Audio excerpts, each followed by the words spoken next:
అందరికీ నమస్కారం అండి.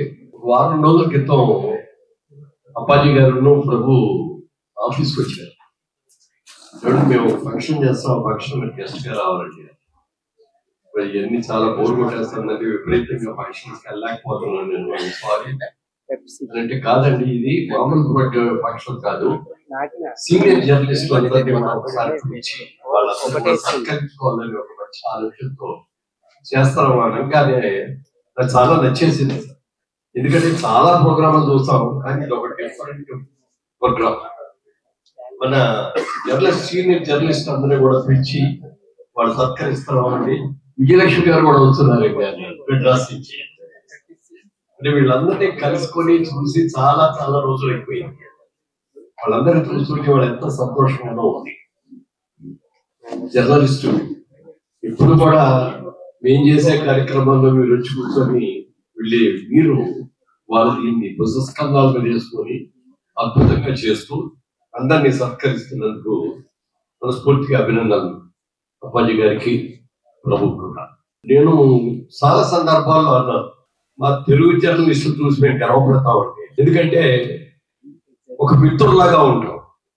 జర్నలిస్టులను ప్రొడ్యూసర్ అవ్వచ్చు, ఆర్టిస్ట్ అవ్వచ్చు, టెక్నీషియన్స్ అవ్వచ్చు, అందరితో కూడా చాలా స్నేహభావంతో ఉంటాం. ఫ్యామిలీ మెంబర్స్ లాగా ఫీల్ అవుతాం. సినిమా తీసిన తర్వాత కూడా ఆత్మీయులైన జర్నలిస్టులు పిలిచి, సార్ సినిమా చూడండి, ఏమన్నా మీ సలహాలు ఏమన్నా ఉంటే చెప్పండి అని చెప్పి ఫైనల్ కంటే ఇంకా ముందు చూపించేవాడు. వాడు సినిమా చూసి ఇక్కడ లాగుతుందండి, ఇక్కడ కొంచెం కట్ చేస్తే బెటర్ అండి, ఇది బాగుంది, ఇది తీసేయండి అని చాలా మంచి సలహాలు ఇచ్చేవాడు. ఆ సలహాలు చాలా వరకు కూడా మేము పాటించేవాడు.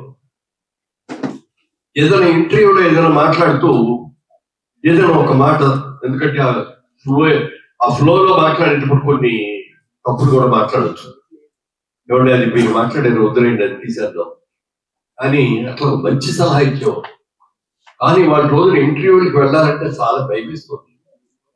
మనం అన్ని ఒక 90% చక్కగా మాట్లాడి ఎక్కడో చిన్నది, ఏమంటే ఇది ప్రెస్లో కాదు సపరేట్ గా రండి అని ఏదైనా చెప్తే నెక్స్ట్ డే అదే హెడ్డింగ్, అదే హైలైట్ చేయడం, అదే 100 సార్లు ప్రోమోస్ లో వేయటం చూస్తుంటే భయం వేసేస్తుంది అనమాట. హెడ్డింగ్ పెడతారు, చాలా నెగిటివ్ హెడ్డింగ్. అందరూ చూస్తేగా ఇంటర్వ్యూలో చూసినా చదివినా అదే ఉండదు. ఎందుకే ఇలా చేస్తాడు, మా పరువు ప్రతిష్ట ఏమైపోతున్నాయి అని చెప్పి వేడుకోవాల్సి వస్తుంది. చాలా ప్రోగ్రామ్స్ కి చూసి నిర్ణయాలు తీసుకోవాల్సి వస్తుంది. అలాంటి పరిస్థితి వచ్చేసింది.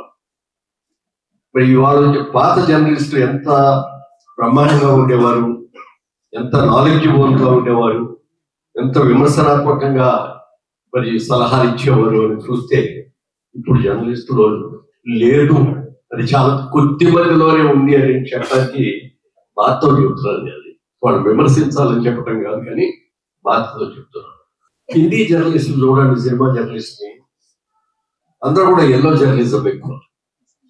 అది కావాలని మరి చేయించుకుంటారో నిజంగానే ఎల్లో జర్నలిజం తెలియదు, కానీ ఎల్లో జర్నలిజం మనకు చాలా.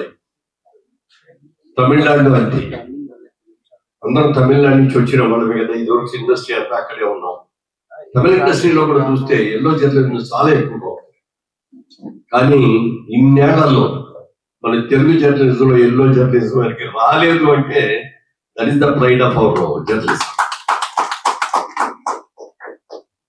అంత మంచి ఇవాటి కూడా అలాగే ఉన్నారు. కానీ ఇప్పుడు వచ్చిన జర్నలిస్టులు లేట్ గా వచ్చిన వాళ్ళకి ఇంటర్వ్యూ చేయడానికి అని వస్తారు, చాలా క్వశ్చన్స్ ప్రమాణంగా వేసేవారు. ఇదివరకు ఆ క్వశ్చన్స్ సమాధానం చెప్పాలంటే ఆలోచించి మరి చెప్పాల్సి వచ్చింది. కానీ వాళ్ళు వచ్చిన అడుగుతుంటే చాలా నవ్వు వస్తుంది అనమాట. ఏమంటే మీది ఏ ఊరండి, సినిమాలకు ఎలా వచ్చారండి, చిన్నప్పుడు అవ్వాలని అనుకున్నారా, యా అడగాల్సిందే. నిన్న 4 రోజుల క్రితం ఒక ఆయన ఫోన్ చేసి ఇట్లా సాంస్క్రిట్ ని సెకండ్ లాంగ్వేజ్ గా చెయ్యాలి అని అనుకుంటున్నారని దాన్ని ప్రచారం చేస్తున్నా, మీరు కూడా వస్తే బాగుంటుందని.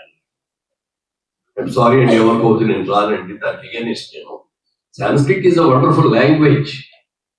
ఆ లాంగ్వేజ్ ఎంతమందికి తెలుసు మనకి?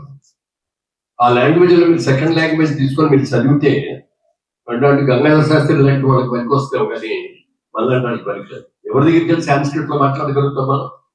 వాళ్ళకి అర్థం అవుతుందా? వాళ్ళ కాలేజెస్ లో టీచర్స్ ఉన్నారా? సాంస్క్రిట్ చెప్పగలిగిన టీచర్స్ ఎందుకు తీసుకుంటున్నారా మీరు అని చెప్పి స్టూడెంట్స్ అడుగుతుంటే పోయి చెప్తారు. సరే ఎలా రాసిన మార్కులు వేస్తున్నారు క్వశ్చన్ పేపర్ కాపీ కూడా రాసేసినా కూడా మాకు 90 మార్కులు 100 మార్కులు ఇస్తారండి. మాకు టోటల్ లెక్కేసుకునేటప్పటికి పర్సంటేజ్ 1000కి ఎన్ని వచ్చినాయి అంటే మాకు అది అడ్వాంటేజ్ ఉంటుందండి. అలా ఇదివరకు రోజుల్లో ఒక లెక్కల్లోనే 100కి 100 మార్కులు ఇచ్చేవారు. ఇంగ్లీషు తెలుగు ఎంత రాసినా కూడా 60% మించి మార్కులు ఇచ్చేవారు. ఎందుకండి అంటే అది అంతేనండి. ఇవాళ రోజున సాంస్క్రిట్ మూలంగా ఎక్కువ మార్కులు వస్తాయని అనుకునే వాళ్ళందరూ కూడా వాళ్ళని అనిగాని కాదు, కానీ ప్రభుత్వం ముఖ్యంగా లాంగ్వేజ్ తెలుగులో రాస్తే ఎందుకు 100కి 100 మార్కులు, ఇంగ్లీష్లో రాస్తే ఎందుకు 100కి 100 మార్కులు వెయ్యాలి కదా. దాని మూలంగా ఏమైపోయిందంటే మన భాష, తెలుగు భాషని తెలుగు వాళ్ళే వదిలేసుకోవాల్సిన పరిస్థితి వచ్చేస్తుంది. దయచేసి అది కూడా అందరూ ఆలోచించి పితరులు మీరు కూడా విమర్శించండి. గురించి దాని యొక్క అవసరం గురించి చెప్పండి. సాంస్క్రిట్ తప్పని నన్ను నేర్చుకోవాలి, మంచిదే, కానీ మన తెలుగుని మర్చిపోకూడదు కదా. మన తెలుగు సెకండ్ లాంగ్వేజ్ లేదు అంటే దగ్గర పోయి ఇంకోటి ఏదైనా తీసుకోవచ్చు. మరి సెకండ్ లాంగ్వేజ్ తెలుగు ఉన్నప్పుడు తెలుగే తీసుకోవాలి కదా. మనం ఇంగ్లీష్ డెఫినెట్ గా అవసరం. ప్రపంచవ్యాప్తంగా ఎక్కడికి వెళ్ళి ఉద్యోగాలు చేయాలన్నా ఏం చేయాలన్నా ఇంగ్లీష్, వాళ్ళ టెక్నాలజీ అంతా కూడా ఇంగ్లీష్లోనే ఉంటుంది కాబట్టి అవసరమే. కానీ అది ఒక్కటి మర్చిపోకుండా మీరందరూ కూడా సద్విమర్శలు ఆర్గ్యుమెంట్ చేస్తూ తెలుగు ప్రాముఖ్యతను కూడా నేర్పాలి అని చెప్పి మనం చేసుకుంటున్నాను. అలాగే ఇప్పుడు ప్రభు ఆ మధ్యలో ఒక బుక్ రాశాడు, ఇంటర్వ్యూస్ అంటే 2 భాగాలుగా చేసి ఒక 40 మంది ఇంటర్వ్యూలు రాశారు. ఆ ఇంటర్వ్యూలు చదువుతా అంటేనండి, మనం ఇండస్ట్రీలో ఉన్నాం, మనతో పాటు ఉన్నారు వాళ్ళు, మన నిర్మాతలు ఉన్నారు, వాళ్ళకు తెలుసు. కానీ ఆ ఇంటర్వ్యూ చేసిన తర్వాత వాళ్ళు పడ్డ కష్టాలు కానీ, వాళ్ళకి సఫరింగ్ కానీ అవన్నీ చూస్తుంటే అయ్యో నిజమా కేసీ రామారావు ఇలాగా అని చెప్పి అనుకోని పరిస్థితులు నిజంగా ఎన్నో చాలా ఇంటర్వ్యూస్ అవుతుంటే కాలేపు నీళ్ళు వచ్చి అలా మరి మంచి రాయాలి కానీ ఏదో అన్నారు తెలుగులో, మంచి చెప్పాలంటే మైక్లో చెప్పు, చెడు చెప్పాలంటే చెవులో చెప్పు. కానీ మరి ఈ జర్నలిజంలో కూడా మరి తప్పులు మంచి మాటలు రాయకుండా స్క్రోలింగ్ వేసేసి రిపీటెడ్ గా దాన్ని 1 సార్లు తప్పు ఏదో అంటావు, మాట్లాడేటప్పుడు ఫ్లూయెంట్ గా మాట్లాడేటప్పుడు చిన్న మిస్టేక్స్ వస్తాయి. వస్తే దాన్ని కట్ చేసి తీసుకోవడం మీరు చెప్పినట్టు అది ఉంది, తీసేయండి, ఇంకో షాట్ పెడతాం, ఇంకోసారి చేస్తాం అని చెప్పి తీసుకునేస్తారు. కానీ ఇప్పుడు అసలు లేదు. అదే మాకు కావాల్సిందే అదేంటి అన్న అడిగాను నేను, ఎందుకు చేస్తారండి అంటే, సార్ పాజిటివ్ న్యూస్ పెడితే ఎవరు చూస్తారు సార్, ఓ నెగిటివ్ హెడ్డింగ్ పెట్టి ఇది పెడితే అందరూ కూడా దాన్ని ఇంట్రెస్టింగ్ గా చూస్తారు, అందుకని పెట్టలా ఉన్నాయి.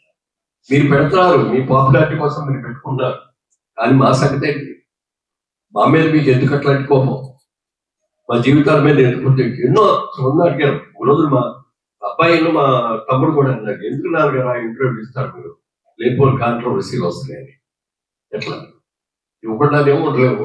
ప్రభు ఇందాక కూడా చెప్పాడు, ఇప్పుడు ఎవరు రామానాయుడు గారు లేరు, ఎవరు దాసరి నారాయణరావు గారు లేరు, మరి నాగేశ్వరరావు గారు ఏ సభకి పిలిచిలో వచ్చేవారు, ఎన్టీ రామారావు గారు, వీళ్ళందరూ ఎంత అద్భుతంగా మాట్లాడేవారు. వాళ్ళ రోజున రాట్లు. అందుకని మీరు కూడా రాబోతే ఎట్లా అని చెప్పి నా మీద ప్రశ్నిస్తున్నారు. అది కొన్ని ఇబ్బందులుగా కూడా ఉంటున్నాయి. కాబట్టి దాన్ని కూడా దృష్టి ఉంచుకోవాల్సిందిగా కోరుతూ, వాళ్ళ సీనియర్ జర్నలిస్ట్, నేను విజయవాడలో నాటకాలు వేసేటప్పటి నుంచి కూడా నాటకాలు కూడా జర్నలిస్ట్ పిలిచేవాళ్ళం. రెంటాల గోపాలకృష్ణ గారు వాళ్ళందరూ వచ్చి నాటకం అయిన తర్వాత మర్నాడు కూర్చుని వాళ్ళందరూ కలిసి, ఇదిగో ఈ సీన్ బాగా చేసావు, ఇదిగో ఇక్కడ డైలాగ్ బాగా చేయి, ఇక్కడ నీ మూమెంట్ బాగాలేదు, ఇది రెక్టిఫై చేసుకో, భలే సలహాలు ఇచ్చేవాడు. మరి అవన్నీ ఇప్పుడు అట్లా సలహాలు ఇవ్వగలిగిన వాళ్ళు చాలా తక్కువ మంది.